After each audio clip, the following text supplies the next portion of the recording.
What's up, you guys? What's up? So it's the day after Christmas Day, and it's Hanukkah and whatever holiday you celebrate. Merry Christmas, Happy Hanukkah, happy whatever you're celebrating. And I wanted to check in and say hi. I actually was thinking to not even make a video this week because of pregnancy. I am 21 weeks pregnant now, for anyone who's still guessing, on my first child. Very excited and just so many feelings about it. And so I wanted to talk about pregnancy, things that I didn't expect before becoming pregnant, things that I expected, and what I think you should know if someone you know is pregnant. What you should know about what you're going to be dealing with as someone who's interfacing with a pregnant person. So, first of all, we have wanted to be pregnant. We wanted to have a child. We just didn't know when, because Andrew and I, we got together in a very chaotic time for both of us. And it was very, basically everything we did was a spontaneous decision. We wanted to, but it was everything we did was spontaneous. Let's get together, let's move here, let's do this. Everything was just okay, spur of the moment, and we just did it. And that came with a lot of panic and freak outs, oh my gosh, what's gonna happen? What are we doing? Are we crazy? Of course, people in our lives were are you crazy? Mirroring our energy, our fears and stuff. And, by the way, check out my bathing suit. It's lime green. I really like it, and I want to do... It's so hard. This lighting is terrible. Whatever. I want to do a pregnancy photo shoot and put it on my Instagram, which also I haven't updated in a while. I haven't put any pictures on Instagram. So we wanted to get pregnant. We had been wanting to have a family together because, first of all, I always knew that I wanted a family of my own. I wanted a big family, not a one or two children. I wanted a big family. That's just something that I've always wanted. Whenever I would go on dates with guys, when I first left the religious community, that was one thing that I didn't want to compromise on, was I wanted a big family. I loved having siblings, running around, cousins. I loved that. That was my favorite thing about my childhood, and my parents gave that to me. I'm the oldest, so they gave me the siblings, even though it was very chaotic when I was very little.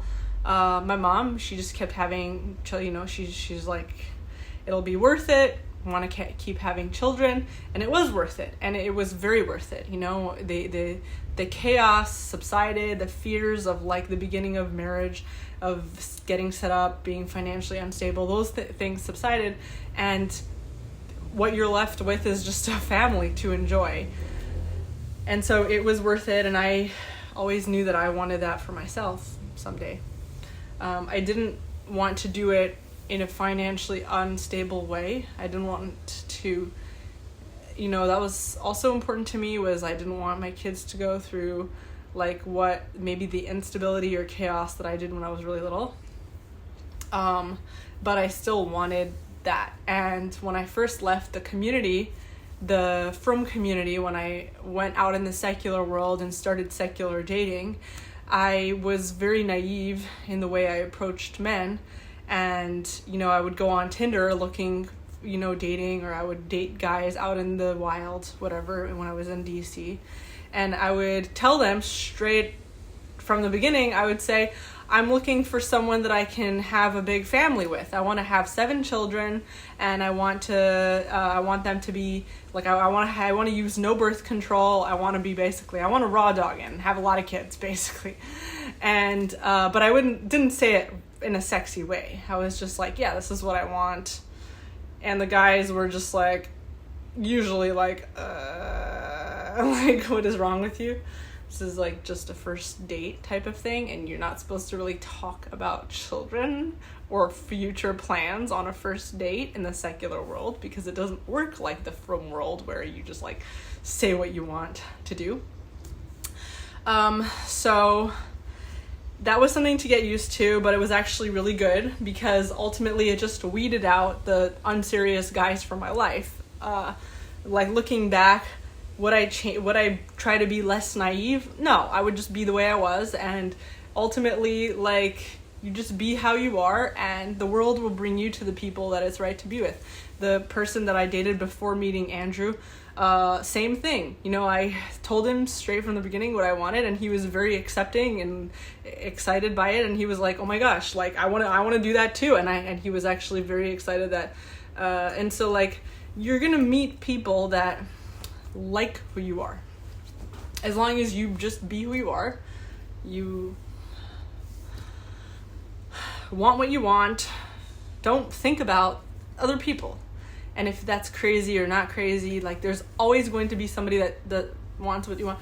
If you don't want to have children, there's so many people that don't want to have children. In fact, I think I know more people that don't want to have children than do want to have children. I know very few people that want to have children, honestly. And I actually have a friend that, gosh, I don't know why I'm thinking about her. You might be watching this right now, my friend, that wants to have children and has been trying to have children, and I don't know where you're at with it. And I'm wishing you so much love and like success. And it's like really hard to predict. We weren't able to get pregnant right away when I took out my IUD. Me and Andrew, we started trying like 5 months before we actually got pregnant. And it was a little scary because it's like, oh my gosh, like I know people that are trying to get pregnant and it's not working. And no matter what, they go to the doctor, no matter what they check, they do fertility tests, and they don't know why. There's nothing that they could fix. It's just not happening. It feels like very much nature is just saying no, no, no. So that's what it felt like for us. It was a few months, and those first few months when we weren't getting pregnant right away after I took out my ID, I thought maybe I blew it. And it was scary. And then when it happened, it just happened also. It was not something I expected. It just happened. And it was scary and exciting at the same time. It's terrifying because we, even here in Bali, like, you know, I have House Hackers Anonymous. I wrote a book that's all about becoming financially free, surviving, becoming financially independent so that you can work on your business or start a family or do whatever you need to do and travel the world, and be diversified financially. I need to sneeze. Feels so good. So I wrote a whole book about that, 12 steps, very, very detailed, like exactly do this and this and this. As far as I know, very detailed based on what I know and what got me here. And, but at the same time, like, I was, you know, we still didn't figure out, like, where we wanted to live forever. I mean, Bali was a contender, and we liked Bali, but we still didn't know if we wanted to have kids here, like to raise kids here, maybe give birth to a child here, but we didn't know if we want to raise kids here because it's just not a very domestic type of lifestyle. Like most people that are living here are very transient. You eat out every meal. That's kind of how the lifestyle here is. It's not very convenient for cooking and shopping in the Western way. The Western way meaning that you can go to a grocery store easily, that's going to be affordable compared to like eating out, you know what I mean? And being able to have everything you need at the grocery store. The shopping here is not that great. And most of these restaurants, they buy their stuff directly from suppliers. They're not shopping from the grocery stores. They're importing the stuff that they're serving, and so what you end up having in Bali is that it's actually cheaper to eat every single meal out of the house than it is to eat at a restaurant than it is to cook your own food at home and go shopping. And I didn't believe that really until we actually came here and we saw it for ourselves. I didn't really believe, like, I thought people were just trying to make an excuse not to cook, and I was just like, well, I would love to never have to cook again and someone always cook for me. But now that we're here and we kind of like, you know, being pregnant changes a lot of things. Like, you do want to actually stay home more. It's very unpredictable for me when my belly will suddenly move into a position that's like uncomfortable. It's very unpredictable. So, like last night, for example, totally fine. I did a bunch of exercises yesterday, just chilled around, whatever. It was a great day. It was a Christmas day. We just chilled. Andrew and I chilled. We had a delicious dinner. We had delicious pizza dinner. We watched our favorite show. Earlier, we like walked around and stuff. I don't know. And it was a great day. I went to sleep. And baby wasn't bothering me. I'm, 21 weeks. And all of a sudden, in the middle of my sleep, the baby flipped into a really uncomfortable position, like on my bladder. And it started happening a few times. You saw my last video. The first time it happened was so shocking and like debilitating that I thought I for sure had a UTI, or I thought my bladder had prolapsed. I was Googling, Redditing, like I was terrified. I just had never felt a sensation like this before. And it was so uncomfortable and abnormal feeling that I just thought there's no way that this is part of normal pregnancy, because it's just so uncomfortable. Which I found out, lo and behold, it is part of normal pregnancy, and pregnant women deal with much worse than this, apparently.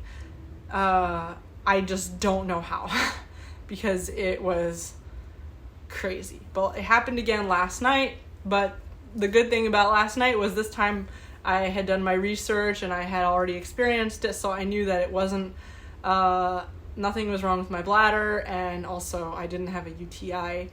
I just have a baby that just moved into a funny position. And I spent a few hours in the middle of the night. It was extremely uncomfortable. Like, literally, I was just groaning and moaning the whole time. Like, I was trying not to keep Andrew was up anyway because he had his own stuff. He was congested and he wasn't able to fall asleep. But I was just walking around, I was doing squats, I was doing everything I could to try to wake up the baby and move her out of that position, try to move her into like the right position. And eventually she did. Eventually it worked. I basically moved around enough that the baby, I guess, woke up and changed positions in my belly, and I was able to go to sleep again, and like now I feel fine. And I actually feel amazing. I feel great. I feel like, wow. But it is really just so volatile when you're pregnant. Every single thing in your body can change at any moment. Every single, like, your nails, your fingers, your water, like, everything changes when you're pregnant.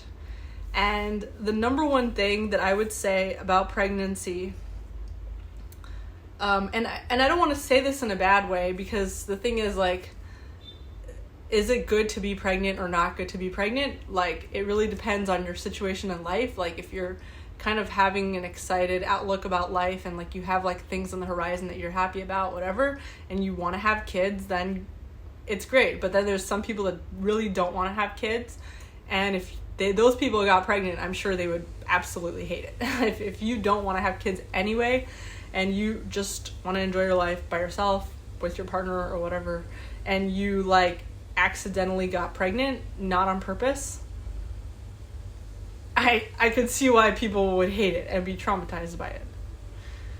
Or if you're just very young and you got married, like my sister got married. My sister was like 20. She had her baby at 21. She was so young when she had her baby, her first child. So I think that's a very different experience from, like, if you're already have been wanting to have a family and be pregnant for a long time, which is really my experience. I'm 31. So having a baby at 31, I think, is very different than having a baby at 21. You're gonna be a little more open, accepting of the discomforts, and they are very uncomfortable sometimes. So everything that I would tell my younger self about pregnancy so far, me being only in my second trimester and I still haven't experienced the third trimester stuff. So nausea, I expected that I would be vomiting all the time. I haven't vomited, not even once in this entire pregnancy. But I did feel nauseous a lot. So maybe like if I had a bigger gag reflex, I would have vomited more. When I was younger, I used to vomit a lot. But maybe it's because when I was younger, I learned to control my gag reflex. Like maybe that's what it is and why I haven't been vomiting in this pregnancy. But vomiting, no. Nausea, yes. In the first trimester, definitely I got nauseous a lot. The biggest symptom that I noticed from my first trimester, one of the symptoms was my gums were extremely sensitive. So like every single time I brushed my teeth, which was every morning, every evening, my gums would get puffy and they would bleed. No matter how soft I tried to brush my teeth, they would always bleed. Even when I was eating food, if like the thing I was eating, if I was like eating something that was too crunchy, like an apple or something, my teeth would start bleeding again. My gums would start bleeding again. And that got to so bad that I had to go to the periodontist, and they had to like remove some dead tissue from my gums because it was infected. And that was dangerous. So, gum issues was a big thing in first trimester, and another big thing was my mood swings. So I would say I've always struggled with my mood swings because being a girl, being hormonal mixed with and see, people don't like to hear hormonal related to a girl because they associate it with something negative. But I'm going to tell you that this is actually one of the biggest blessings you can have as a woman, or as anybody in general, is to not be a effing robot and to have feelings, have up and down, and to be in a society where people aren't really medicated, and so they're experiencing a bigger range of emotions. And I think that part of the curse for me of living in the United States was that people were generally so robotic in the way that they felt. They were just so logical all the time, and the women also, because the women were just always on a bunch of medications, they were on birth control, they were essentially operating as men. So there wasn't really a tolerance for the full range of emotion that like normal women feel. And if they did feel emotions, it always came out as crazy emotions, because in Americans, like, you can't have a crazy emotion without it being amped up to the max, because not only are you having the crazy emotion, you're also having all the people's reactions to it, which are usually going to be very hyper vigilant, very panicky, because those people aren't used to, they're not able to process like crazy emotions either. So when you're pregnant, that gets worse. Like, that's like that times 10. If you're pregnant, I would say try to avoid mostly Americans. Try to avoid like people that are like too logical, too middle of the road emotionally, too mentally stable, or whatever you want to call it. Usually they're not mentally stable. Usually they're just medicated.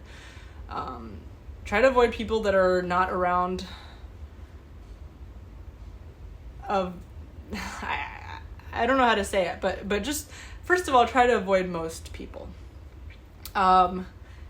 Here, I've had a lot of ups and downs in pregnancy, but I've found that when I was around Indonesians, locals, I had a much easier time with my ups and downs, because they automatically registered that I was pregnant, and they were like, oh, haha, you're pregnant, haha, and they were just so understanding. And, whether the people at the front desk of where we live, people when we go out, whatever, they just, if they know that I'm pregnant, which basically everybody on our street at this point knows, if they know that I'm pregnant, they understand what pregnancy comes with, because they're used to it, because they're used to people in their family and stuff being pregnant, because they're not medicated usually, so they're very comfortable with emotions, with human emotions, especially women pregnancy emotions. And it's just not a thing for them. There isn't a lot of emotional monitoring that comes with like, oh my God, why is she looking at us like this? Why is she doing that? Why is she like this? Why is she like that? That comes usually with Americans, because Americans are not used to a wide range of emotions usually. Americans that are like used to living in America, where everybody is just so hyper afraid of each other and afraid of each other's emotions. So being pregnant, it's really important to try to be in a place, try to only interact with people where you just feel extremely safe with your emotions, where you can just be your fullest, craziest self, and you're not worried that you'll break them, that they'll fall apart. They'll just be very used to it. They'll have been exposed to other pregnant people, and they'll just be like, well, that's hormones, haha. Cool. And I feel like, so that was a big thing in first trimester, and it still is now. It's still up and down. But first trimester, very, very, very low lows, very high highs. The low lows were longer spanning than the high highs in first trimester, because I would just have like periods of just depression. I was still making these videos, but it's just harder. But like, again, there's a purpose, there's a rhyme and rhythm to our bodies, and the depression is actually really good. I really see these emotional ups and downs as really, really vital, instrumental to how my personal development is becoming as a human, as a future mom, as just a person that's able to handle things. Like, I'm able to handle so much more things from going through these periods of depression, from being able to accept and experience like my fullest range of emotions. I'm realizing more and more that I need to be really selective in the people that I surround myself with, because it's only going to get more intense. But ultimately, the reward is going to be really big, which is that I will find myself more successful in life. I'll be around people that are more accepting of their emotions. Andrew and I were actually observing how people that are exceptionally successful, we noticed, we've been just observing, like, we talk a lot about money, success, health, and people that tend to be exceptionally successful tend to have the confidence of a toddler. They tend to be a little bit like a toddler, like a little kid.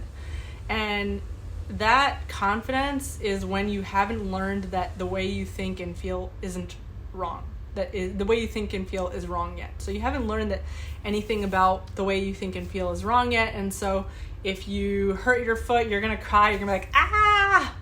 If you don't like something, you're going to say it. If you're crabby, you're just going to be crabby. You're just going to be how you are very comfortably. That's something that we notice in people that are extremely successful. Why does success come with that? Like, and I'm not talking about successful in like poor factory worker American minds, which is like, oh, you have a high salary. No, I'm not talking about slave workers and all that. And I'm trying to get away from that paradigm completely. I'm talking about real success. People that own companies that are successful, that are wealthy, that are diversified around the world. Like, I'm talking about like real success, like we talk about in House Hackers Anonymous a lot. Those people tend to have the comfort level of a toddler when it comes to validating themselves, their emotions, their dreams. They'll say, I want to build a company and do like this. And, you know, I remember even me, like when I met Andrew and he was, I met Andrew when he was building his first company. I was just like, oh my gosh, like how could you do this, and how could you do it? And I remember he just like, he had the confidence of a toddler, to me, what seemed like the confidence of a toddler. Like he knew what he wanted to build, and he didn't see any obstacles, and meanwhile everybody around him saw the obstacles. So it was just him. It was like he just had this like, and but the thing is that eventually when you're around a lot of people, like, and I was also like, I had really been beat down by life by that point, and I was just seeing obstacles and doubts, because that's all I was exposed to, because that's what I was living with for so many years. And the thing is, when you're surrounded by people that are not toddlers, that are adults, that are going to teach you to be an adult, you're basically learning how to be poor, and you're also learning how to be unhealthy, because part of becoming a healthy person, which we've learned a lot throughout our healing journey, physical healing, not just psychological healing, is that part of becoming a healthy person in your body, like physically healing your nervous system, is learning how to accept, validate, and release the way you feel. The only way you can do that is if you completely get rid of shame. Just get rid of your shame completely. Just feel things.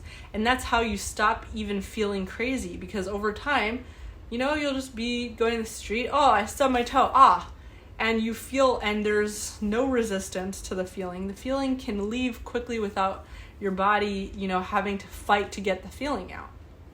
Just a release of energy, easy, maybe nobody even notices. And it's so refreshing to be able to do that. It's refreshing to be in a place where people can do that easily, because other people in that, and I think it's really important, if you're trying to mentally heal, to try to do it in a place where people are physically healthy, because physical health is usually a sign that people's emotional release is happening as well.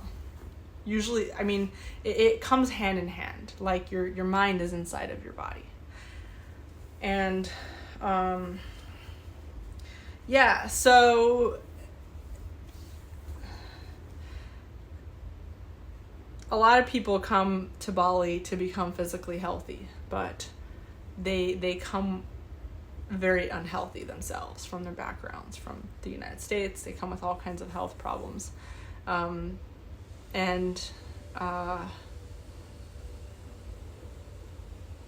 I would say that being pregnant, first of all, I would just try to avoid most people in general. I would tell my younger self, like, if you're becoming pregnant, don't be concerned with like trying to create a community for your future children or whatever, because like I've been talking to people that have kids as nomads, and it's impossible to not find your community, because your kids start going to classes or school or to the park even, and they'll make friends, and you make friends too, because you're taking your kids to the park, and then you see the parents of the other kids that are in the park, and then you're like, okay, let's do a play date. So it's just impossible to not socialize as a parent. In fact, the parents are just always wanting to get away from socializing because they have to do it so much. So really what I would prioritize when you're pregnant is actually to try to cut down on people that will be in any way affected by your emotional ups and downs. Because it won't just be other people that will be affected by your emotional ups and downs. It will be you that will become affected too. You'll become affected by other people being affected. If you are having a crazy up and down from being pregnant, if you're like, and the thing is, this is like the other thing, is I just feel like a lot of people don't understand pregnancy. They're like, is it me? Is it something I did? Is it something, I've actually snapped at several people throughout pregnancy at this point, and it's like, I'm sorry that I did that, but also like, goodbye. Like, really, there's no place in your life when you're pregnant for anyone that will be affected by your emotional ups and downs, because if other people will be affected, I really believe that relationships are a two-way street. It's never one person that wins or loses. It's always a two-way thing. If other people are going to be affected by your emotional state, you're going to be affected too. And you don't win from having people in your life that struggle, that suffer from your ups and downs. So there's just been several cases throughout my first trimester, especially, where I realized that I literally cannot feel the way I'm feeling around these people, because they're gonna take it personally. If they just don't understand pregnancy, or they just don't understand emotions. Maybe they're just really hard on themselves. And they're just gonna pick at everything that I'm feeling all the time, and in their mind, I could feel it, and maybe and I just feel on edge the whole time, because I'm gonna, I don't want to be offending them, so I'm gonna, instead of feeling my pregnancy emotions the way I need to in order to be a healthy person, I'm going to be constantly emotionally monitoring those people and worrying about if I'm offending other people. So it's just a lot. It's energy draining already to be pregnant. Very, very energy draining. Very, very tiring. But it's also becomes a litmus test to what you can handle. And for me, I realized early on, first trimester, that I just cannot handle people and emotionally monitoring. Preferably people that have been pregnant themselves multiple times, that are just at this point comfortable with their full range of emotions, that won't be phased if they have a pregnant lady glare at them a couple times.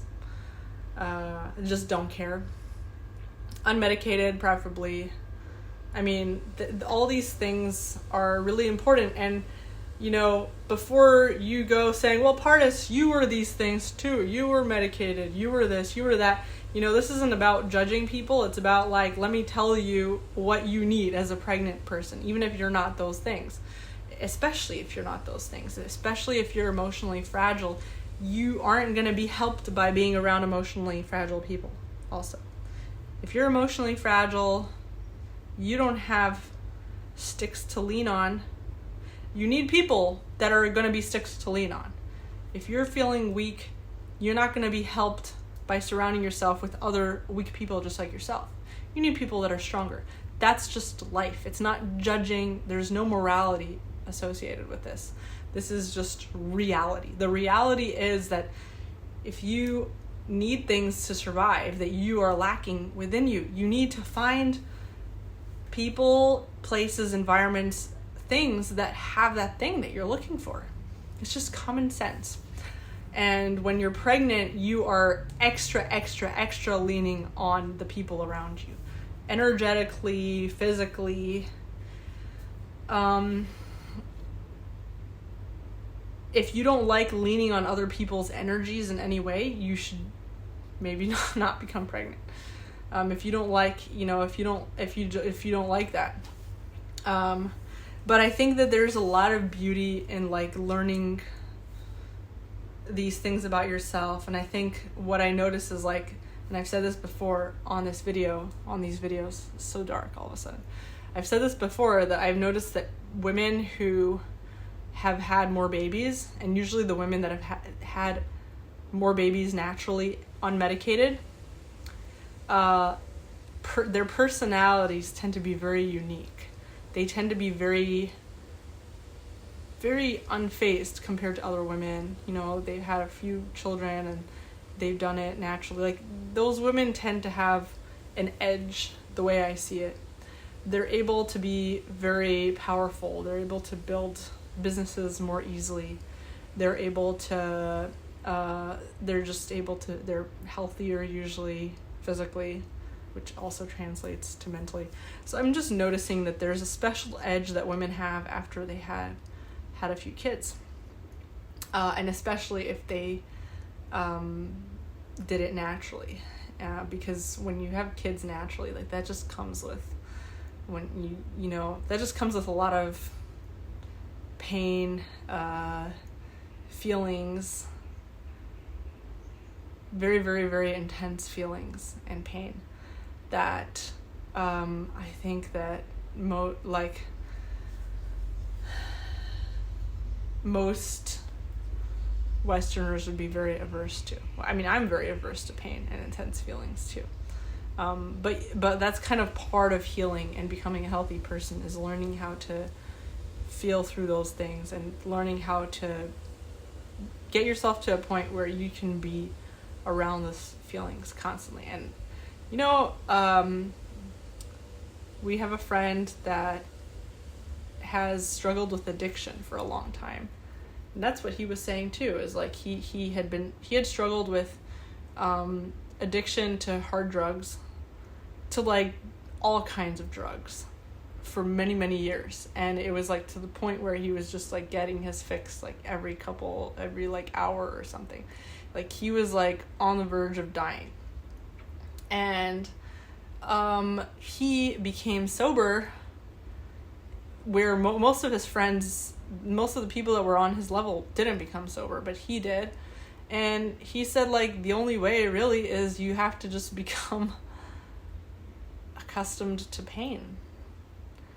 And it's like, you kind of have to want pain, or to be accepting of it, or at least feel like the pain is worth it, which, for a lot of people, it's not worth it. And this kind of lifestyle, the nomadic, traveling, moving up, alternative lifestyle does make it worth it, which is why I think a lot of people, they become sober when they're exposed. Like, it's just easier to become sober when you're exposed to all the possibilities that are out there for you, because there's just more of a motivation when you're exposed to like the life you can have, the things you can build. Life is not all about like, I just climb up the corporate ladder at my work and that's it, and then I die. Like, there's so much out there that you can have. And when you become exposed to how it's possible, all the things that are out there, there's just more incentive. It's more motivation to try to feel through the pain, to live through the pain. Even if your pain tolerance has atrophied for so long. So, pregnancy is very healing. I love how I went on a rant. Pregnancy is very healing, but part of it being very healing is that it lets you know what you needed to have more of and what you needed to let go. What you need more of when you're pregnant is to learn how to lean on people, if you feel safe to. Learn how to demand your needs a little more. I want this, I want that. I think before I was pregnant, I didn't feel as comfortable to tell Andrew, hey, can you bring me a thing of water, please, from the kitchen, or you know what I mean? But now being pregnant, like, there's like phases of time when I literally can't, like, it's so uncomfortable. It's not always like that, but the time that it is like that, it teaches me how to it forces me to learn how to ask for my needs. I wouldn't have done that before. I would have always just go and get the thing for myself, because I like, who am I to ask somebody else to do something for me? But then when you're pregnant and you have those low times, that it just forces you to let go and lean on another person and say, hey, can you please get me this thing? Can you please go to the pharmacy and get this thing for me? And the same thing with Andrew, I think, with him being sick and all these things. Like, being sick is something that when people get on the other side of it, usually they become much more successful and healthier and happier than before they were sick, because it forces you to learn how to do things, how to survive when you're a little bit more limited. And so even after you're sick, you're still gonna be able to ask people more easily for favors, things that you need. You feel you have been forced to learn how to rely on other people and trust other people, which is very, very vital for living in this world, doing business, and all these things. So that's, I would say, first trimester. Second trimester, the most uncomfortable thing is this bladder stuff. And it's every time I go to the bathroom, I feel this. It just feels like, there's a huge bowling ball sitting on top of my bladder when I sit down to pee. And it's very uncomfortable. It's like, I don't want to like pee too hard because it just feels like my bladder is going to fall out. You know what I mean? Like peeing too hard. So I'm like, I'm just like peeing a little bit at a time. You know what I mean? If you've ever experienced that. It's not terrible all the time, but it's just always to some level it's like this. And also it depends on the baby's position. Sometimes the baby moves into a position that is so uncomfortable that is literally just like, I'm just like, the whole time. Like when she's in that position, she moves into that position and it's just like, and then I have to move around and do stuff to like, try to like wake her up from that. Usually it happens, when does it usually happen? It happens if I've been like sitting down for a while and then she moved into that, or lying down for a while and then she moved into that position and decided to stay there because she fell asleep or something in that position. And then the only way that I just have discovered this, the only way for me to like get her out of that position is to literally wake her up and it's so hard to do that because you're so uncomfortable. So you don't want to get up and move around and do stuff because you're just like so uncomfortable, but you have to do that. So eat something, drink something, move around, wake the baby up so they move their position. That's what I would say second trimester, because that's when your baby learns how to move and flip around. So and then they say that third trimester the baby's usually more in a stable position because they don't have room to move. So while the bladder pressure and pressure on your other organs does increase, it's not going to be like as volatile from what it sounds like. And pregnancy has definitely forced me to learn how to accept. I've been praying a lot because of pregnancy, because I just feel too tired, too weak, too depressed a lot of the time to be at the same level of onness that I was before all the time. So it kind of forces me to accept where I'm at instead of always expecting to be at that like high level. You know what I mean? Just learning how to accept where I'm at right now and say, it's okay, this is natural, where I'm at right now is okay and it's natural, it's supposed to be here, and in fact, I want to be here. I want to be where I'm at right now with my level of energy and what I do. Okay, if I don't do anything today, that's okay. You know what? It is okay even if you're not pregnant, even if you're not a girl. Most people throughout history have not been having to grind, at least in your ancestors, to get you to this place. They have not been grinding as hard as you 24/7 with the amount of stress that you're dealing with, the amount of overstimulation from your internet, your phone, whatever, the amount of the lack of outlook on life, the depression. Like, they have not been dealing with the stuff that you're dealing with. Trust me, no matter how much people tell you that you're a lazy generation or you're a lazy person, like, the past generations have not struggled with what you're struggling with now. They had not been raised on the amount of chemicals, hormones, medications, all these things that you have. So give yourself a break. You know, people in the past, my ancestors at least, they had plenty of days to just bug off and do nothing. You know, they had plenty of days and they just got to hang out in the field, chill, relax. They could predict their life. They could get married when they were 15 years old and kind of predict the course of their life and know that there's probably going to be food on the table no matter what they do.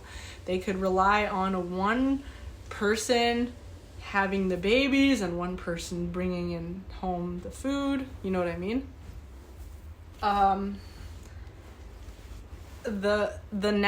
It's not natural to deal with so much stress. And pregnancy is not you being weak. It's your body just being how it's supposed to be. It's forcing you to like accept it the way it is and not the way that you're trying to force it to be. So that's what I'm trying to, that's what I've been on lately, is just like, you know what? I like making these videos twice a week, but if it ever comes to the point where I literally just don't feel like it one week, I'm not going to push it. My body has plans for me, has its own nature, its own rhythm, things that it feels like doing and doesn't feel like doing. And I'm not going to try to fit it within a paradigm that doesn't serve me or serve my body or serve anybody else. Like, it doesn't serve other people for me to like perpetuate that either, really. It's not like yeah. So, it's really good for me. And I really welcome all the changes that pregnancy is bringing in my body, even though they are really uncomfortable. And I just wanted to do so many things. When I started my pregnancy, I was like, oh, I want to become a singer. I want to become a dancer. I want to sell clothing online. I want to sell things. I want to do all kinds of stuff.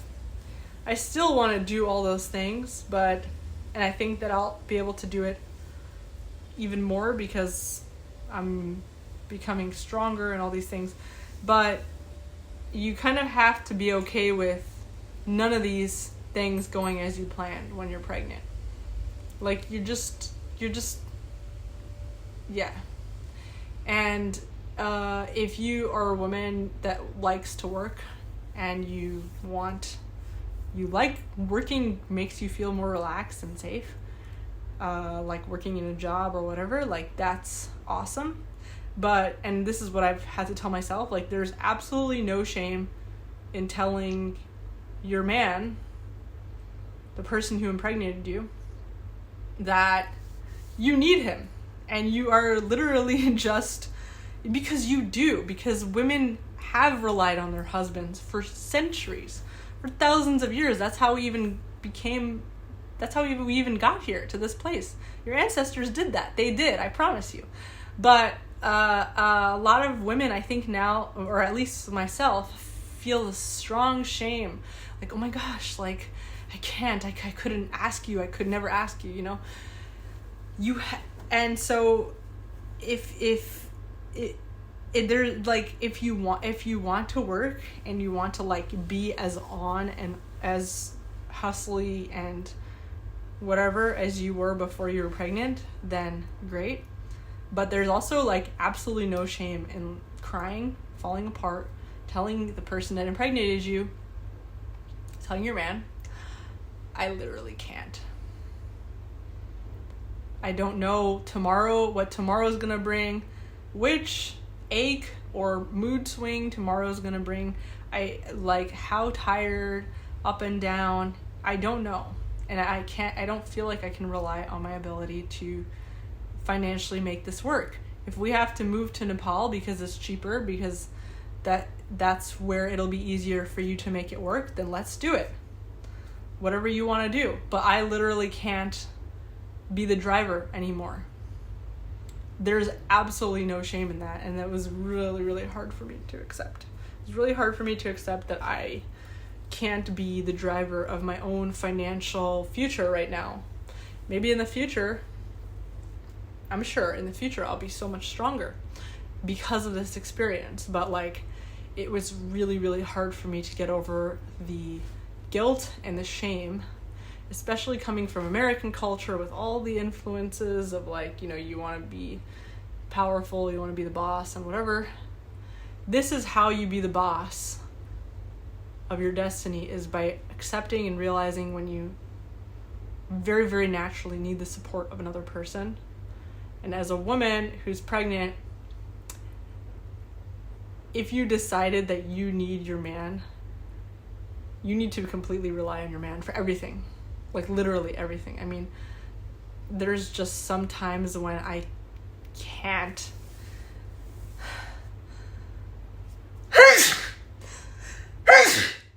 And they say, I've been watching so many videos of like women after they gave birth or during the time of like giving birth. And it's like different for everybody, but like it's so typical that women, they're just not even able to go to the bathroom. They're not able to like do normal things. And the fact that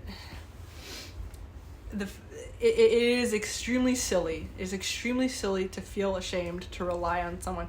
If you were just a sick person that couldn't go to the bathroom, couldn't get up and do basic tasks, was this tired, you know, people would give you a break. They would give you a break. There's no difference from you being pregnant. Being pregnant, in fact, you need it more. Being pregnant, your baby needs it more. Your future needs it more. Like the whole future of your family and your health and wealth and stability depends on you being able to ask the things you need. That was like really, really hard for me to come to terms with, also, especially because like I come from a Middle Eastern background where it's so normal for men to take care of their wives. In fact, when I was a kid, I grew up assuming that that's how I would be. And me wanting to go to college and become a doctor, all these things, was to rebel against that. I was like, oh, I want to be in charge. I want to be a boss. I want to make money. You know, that was me wanting to rebel. Because what I grew up with was that, of course, the men are providers and the women, they stay home and they cook and they raise kids and whatever. But when I spent long enough time in like American, like Western culture to realize that that's not how everybody is. In a lot of cultures, it's shameful to lean on your husband that way because everybody's supposed to be an island onto themselves, and you have to take care of your own finances, and he has to take care of his own finances, and you have to have your own career, you have to be respected, you know, all these things. And so like it was really hard for me, especially since like becoming pregnant. It was really, really hard for me to try to unlearn that mindset when it comes to, you know, starting a family with Andrew. And to say, okay, it's okay for me to lean on Andrew for the stuff that I need. And it's okay for me to say, you know what? I'm just going to be out of commission. I just can't. I can't. There's things that I do want to do, but it's not because of obligation. It's because I just feel like doing those things more. You know, I do actually feel like cooking more. I feel very much like cooking. And I think part of that is also pregnancy. Is like, I watched my mom go through this too. When you're pregnant, your palate becomes so specific that you really don't want to eat out. You don't want to eat stuff that other people make because you just want what you want. And so since you have such a specific palate, you become like, you just start throughout the day, you're just daydreaming about all the stuff that you would want to make, all the foods that you'd want to make for yourself.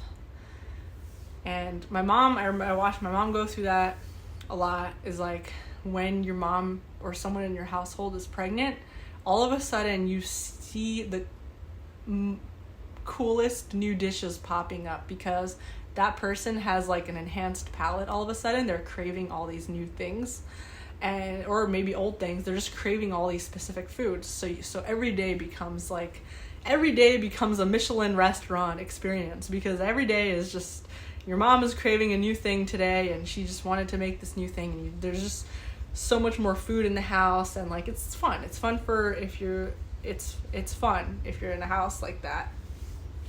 But it certainly isn't necessarily born out of obligation. Like a lot of people look at women that And I just know this because I spent so long in American culture and like Western culture, and they'll look at women that are like,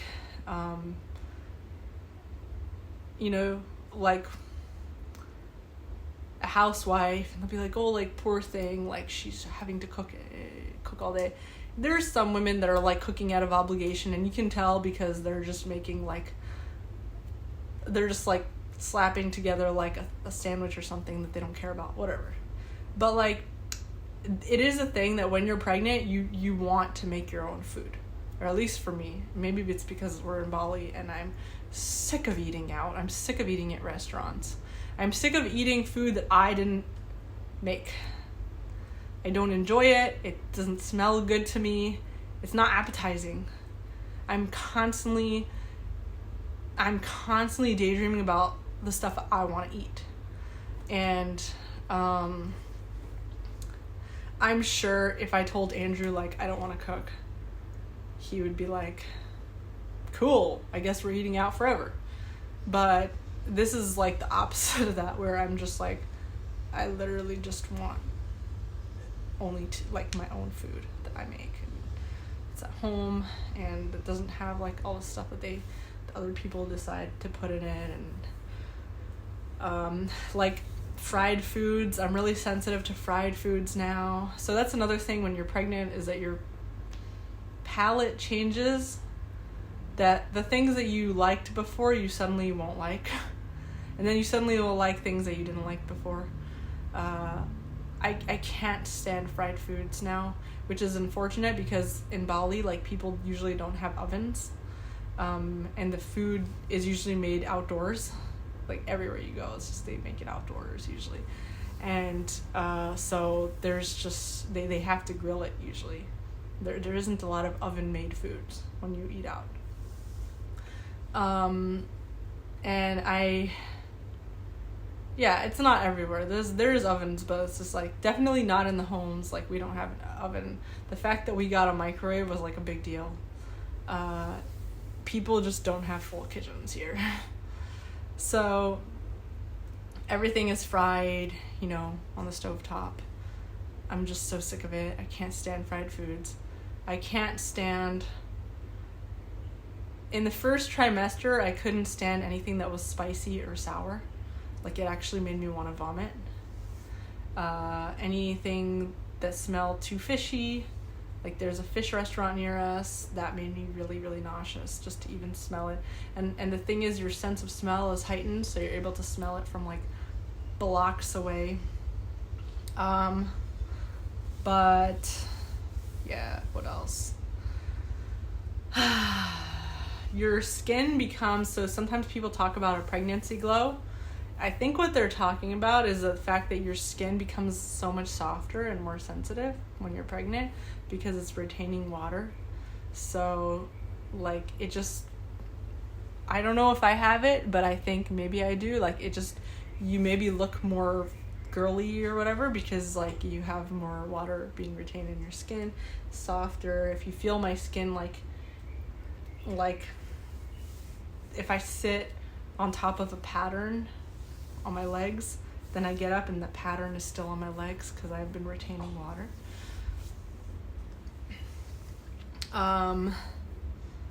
So yeah.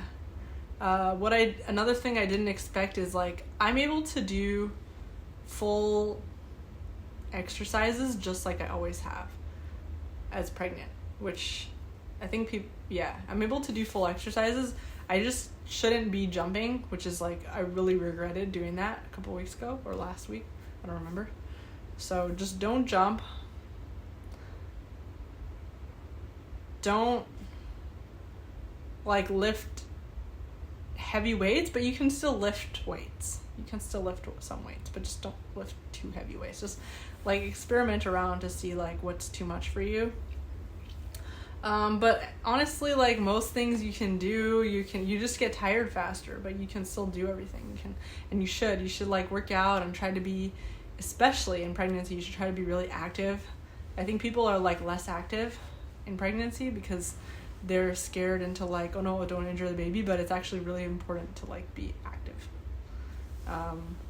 just low impact, active dance. Dancing has been really good for me, I think.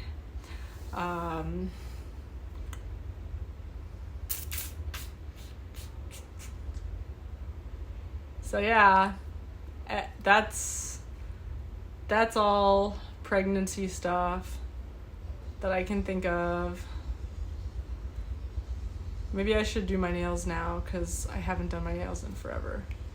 And we're gonna go to like this Christmas dinner with our friends, a group of people, and I can't show up with like ugly looking nails, just unacceptable. So I'm doing my nails now, and see you guys in the next video. I hope whatever you're doing, it's awesome, and I hope that even if you aren't thinking about getting pregnant anytime soon, that you maybe enjoy this video. I don't know. Okay, see you guys, bye.